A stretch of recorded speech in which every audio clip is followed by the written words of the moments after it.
Bismillahirrahmanirrahim.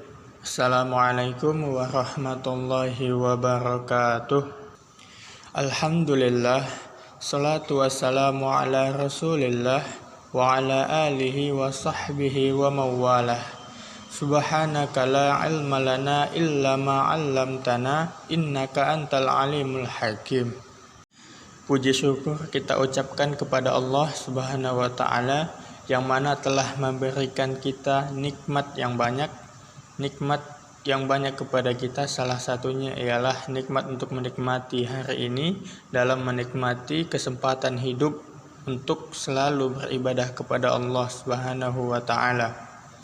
Selanjutnya, salawat dan salam marilah kita hadiahkan kepada baginda kita Nabi Muhammad sallallahu alaihi wasallam. Allahumma salli wa sallam wa barik alaih. Semoga kita selalu mendapatkan syafaatnya di yaumil akhir kelak. Amin amin ya rabbal alamin. Baiklah, di sini kami akan menjelaskan makalah kami yang berjudul Kurikulum dalam Dimensi Hadis, yang mana dalam mata kuliah Ilmu Dakwah dan Tarbiyah.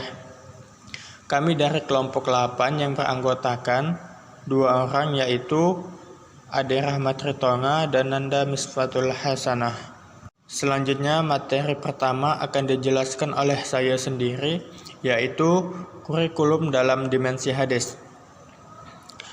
Bahwasanya sumber-sumber ajaran agama Islam adalah segala sesuatu yang bisa dijadikan acuan, pedoman, pandangan, dan dasar dalam menjalankan syariat Islam.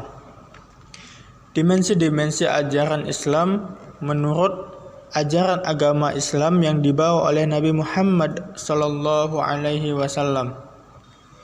Dimensi-dimensi Islam dalam garis besar bisa dilihat dari 3 sudut pandang, yaitu yang pertama adalah akidah, yang kedua adalah syariat, dan yang ketiga adalah akhlak, yang mana masing-masing adalah subsistem dalam ajaran Islam. Hadis sebagai sumber ajaran agama Islam yang kedua setelah Al-Quran merupakan sarana fungsionalis untuk menggali konsep kurikulum dalam pendidikan Islam. Selanjutnya, untuk mengakomodasi perbedaan pandangan tersebut, Hamid Hasan mengemukakan bahwa konsep kurikulum dapat ditinjau dalam 4 dimensi. Yang pertama itu adalah kurikulum sebagai suatu ide, yang mana yang dihasilkan melalui teori dan penelitian, khususnya yaitu dalam bidang kurikulum dan pendidikan, baik di bangku sekolah maupun di tempat pendidikan yang lainnya. Yang kedua adalah kurikulum sebagai suatu rencana tertulis, yaitu sebagai perwujudan dari kurikulum sebagai suatu ide, yang di dalamnya memuat tentang tujuan, bahan, kegiatan, alat-alat, dan waktu dalam memulai proses kurikulum pendidikan. Yang ketiga adalah kurikulum sebagai suatu kegiatan, yang merupakan pelaksanaan dari kurikulum sebagai suatu rencana tertulis dalam bentuk praktik pembelajaran. Dan yang keempat adalah kurikulum sebagai suatu hasil yang merupakan konsekuensi dari kurikulum sebagai suatu kegiatan, baik itu dalam bentuk tercapainya tujuan kurikulum, yakni tercapainya perubahan perilaku peserta didik atau kemampuan tertentu dari para peserta didik yang diperolehnya dalam proses pendidikan. Selanjutnya, pemateri yang kedua akan disampaikan oleh saya sendiri, yaitu Nanda Miswatul Hasanah, tentang peran dimensi hadis dalam ajaran Islam. Hadis merupakan sumber ajaran Islam yang kedua. Para ahli hadis tidak membedakan antara hadis dan sunnah. Menurut mereka, hadis atau sunnah adalah hal-hal yang berasal dari Nabi Muhammad SAW, baik berupa perkataan, perbuatan, penetapan maupun sifat beliau. Dan sifat ini baik berupa sifat-sifat fisik, moral maupun perilaku sebelum beliau menjadi nabi maupun sesudahnya.